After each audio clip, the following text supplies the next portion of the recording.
দুই আসামির dope test হবে। রংপুরে 4 হত্যাকাণ্ড ঘিরে প্রতিটি প্রশ্নের উত্তর বের করা হবে, বলছে পুলিশ। অপরাধ দমনে রাতারাতি বৈপ্লবিক পরিবর্তন আশা করা ঠিক হবে না, বললেন স্বরাষ্ট্রমন্ত্রী। আজ পবিত্র ঈদে মিলাদুন্নবী, জশ্নে জুলুস মিছিলে জনতার ঢল। সব ধরনের ভিসা অ্যাপয়েন্টমেন্ট স্থগিত করেছে যুক্তরাষ্ট্র। ব্রাজিলের সঙ্গে খেলে বাংলাদেশের ফুটবলে পরিবর্তন আসবে না, বললেন ক্রীড়া প্রতিমন্ত্রী। সবাইকে শুভেচ্ছা, স্বাগত প্রথম আলোর নিয়মিত আয়োজন বার্তা সংক্ষেপে। সঙ্গে আছে আমি বায়েজিদ আহমেদ। এতক্ষণ শিরোনামগুলো শুনছিলেন, এবার বিস্তারিত। রংপুর জেলা স্কুলের অবসরপ্রাপ্ত শিক্ষক গণপতি চক্রবর্তী, তার স্ত্রী ও 2 সন্তানকে হত্যার ঘটনায় গ্রেপ্তার সিদ্ধার্থ দাস ও মুগ্ধ দাসের বন্ধু সীমান্ত দাস আদালতে জবানবন্দি দিয়েছেন। গ্রেপ্তার হওয়া 2 আসামির মাদকাসক্তির বিষয়টি নিশ্চিত হতে ডোপ টেস্টের উদ্যোগ নিয়েছে পুলিশ। মামলার তদন্ত কর্মকর্তা জানান, সুষ্ঠু তদন্তের স্বার্থে সাক্ষী হিসেবে সীমান্তের জবানবন্দি রেকর্ড করতে আদালতে আবেদন করা হয়।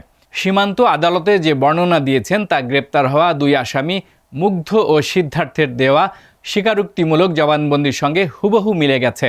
আসামিরা ঘটনার রাতে সীমান্তের বাসায় গিয়ে ইয়াবা সেবনের যে তথ্য দিয়েছিলেন, সীমান্ত একই তথ্য দিয়েছেন।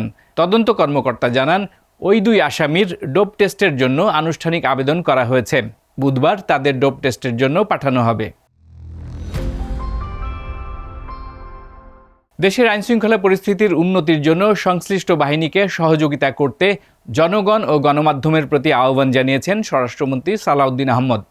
তবে অপরাধ দমনের ক্ষেত্রে রাতারাতি বৈপ্লবিক পরিবর্তন আশা করা ঠিক হবে না বলে উল্লেখ করেন তিনি। বুধবার সকালে পবিত্র ঈদে মিলাদুন্নবী সাল্লাল্লাহু আলাইহি ওয়াসাল্লাম উপলক্ষে রাজধানীর নয়াপল্টনে বিএনপির কেন্দ্রীয় কার্যালয়ের সামনে অনুষ্ঠিত দোয়া ও আলোচনা অনুষ্ঠানে স্বরাষ্ট্রমন্ত্রী এসব কথা বলেন। তিনি বলেন, 2024 সালের ছাত্র জনতার অভ্যুত্থানের পর যে ভঙ্গুর অবস্থায় আইনশৃঙ্খলা রক্ষাকারী বাহিনীকে পাওয়া গিয়েছিল, গত 6 মাসে তাদের মনোবল ফিরেছে। মন্ত্রী বলেন, রংপুরের আলোচিত 4 হত্যাকাণ্ড সহ বিভিন্ন ঘটনায় যৌক্তিক সময়ের মধ্যে জড়িত ব্যক্তিদের আইনের আওতায় আনা হয়েছে। মিরপুরের শিশু ধর্ষণ ও হত্যা থেকে শুরু করে জাতীয়ভাবে আলোচিত কিংবা আলোচনার বাইরে থাকা প্রতিটি অপরাধের ক্ষেত্রে ব্যবস্থা নেওয়া হয়েছে এবং যথাযথ আইনি প্রক্রিয়ায় আসামিদের আদালতে সোপর্দ করা হয়েছে। কোথাও কোথাও সমাজের চাহিদা অনুযায়ী দ্রুত বিচার শেষ করতে সহযোগিতা করা হয়েছে বলেও উল্লেখ করেন স্বরাষ্ট্রমন্ত্রী। আজ 12ই রবিউল আউয়াল, পবিত্র ঈদে মিলাদুন্নবী, বিশ্বনবী হজরত মুহাম্মদ সাল্লাল্লাহু আলাইহি ওয়াসাল্লামের জন্ম ও মৃত্যু দিবস। বিশ্বব্যাপী এ দিনটি ধর্মীয় ভাবগাম্ভীর্যের মধ্য দিয়ে পালন করা হচ্ছে।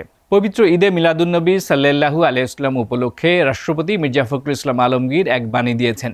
মহানবীর শান্তি, ন্যায়, সহনশীলতা, ভালোবাসা ও মানবিকতার আদর্শে উদ্বুদ্ধ হয়ে হিংসা, বিভেদ ও অন্যায় পরিহারের আহ্বান জানান তিনি। অন্যদিকে এক বাণীতে প্রধানমন্ত্রী বলেন, মহানবীর জীবন ও আদর্শ অনুসরণ করে একটি শান্তিপূর্ণ, ন্যায়ভিত্তিক ও কল্যাণমুখী সমাজ গড়ে তোলা সম্ভব। ঈদে মিলাদুন্নবী উপলক্ষে সকাল থেকে রাজধানীর বিভিন্ন এলাকায় জশ্নে জুলুসে মিছিল বের করা হয়।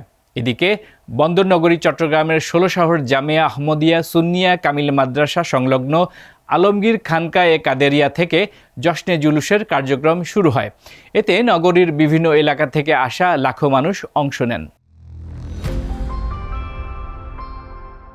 বিশ্বজুড়ে যুক্তরাষ্ট্রের ভিসা প্রার্থীদের অ্যাপয়েন্টমেন্ট সাময়িকভাবে স্থগিত করেছে ট্রাম্প প্রশাসন। ডোনাল্ড ট্রাম্প দ্বিতীয় মেয়াদে দেশটির ক্ষমতায় আসার পর কঠোর অভিবাসন বিরোধী নীতি গ্রহণ করেন। এর অংশ হিসেবে যুক্তরাষ্ট্র জুড়ে অভিবাসন বিরোধী কঠোর অভিযান চলছে।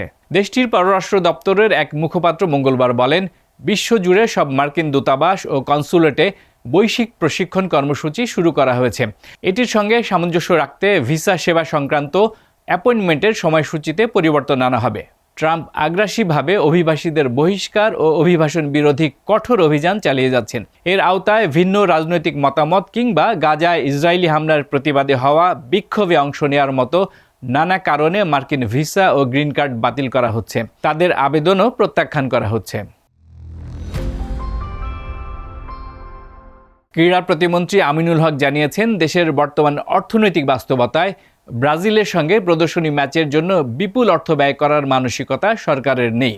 তবে বাফুফে যদি কোনো বেসরকারি স্পন্সর এনে ম্যাচ আয়োজন করতে পারে তাহলে সরকার সার্বিক সহযোগিতা দেবে। ব্রাজিলের সঙ্গে ম্যাচ আয়োজনের সম্ভাব্য খরচ নিয়ে প্রথম আলোকে ক্রীড়া প্রতিমন্ত্রী বলেন, থার্ড পার্টি থেকে অনেকেই বলেছে ম্যাচটা আয়োজনে $3 মিলিয়ন লাগতে পারে, যা বাংলাদেশি মুদ্রায় প্রায় 37 কোটি টাকা। কিন্তু এত ডলার খরচ করে ম্যাচের পক্ষে আমরা না। বর্তমান অর্থনৈতিক পরিস্থিতি উল্লেখ করে ক্রীড়া প্রতিমন্ত্রী বলেন, ভারতে যারা ব্রাজিলকে আনছে তারা আমাদের অনেকের সঙ্গে যোগাযোগ করেছে, তবে এটা প্রাথমিক পর্যায়ে আছে। সরকার যেহেতু এই মুহূর্তে জ্বালানি সংকটে আছে, তাই এই মুহূর্তে একটা ম্যাচের জন্য এত টাকা ব্যয় করার মানসিকতা সরকারের নেই। শেষ করছি আজকের বার্তা সংক্ষেপ। প্রথম আলোর প্রতিদিনের এই আয়োজন দেখুন prothomalo.com সহ আমাদের ইউটিউব চ্যানেল ও ফেসবুক পেজে। এতক্ষণ সঙ্গে থাকার জন্য ধন্যবাদ।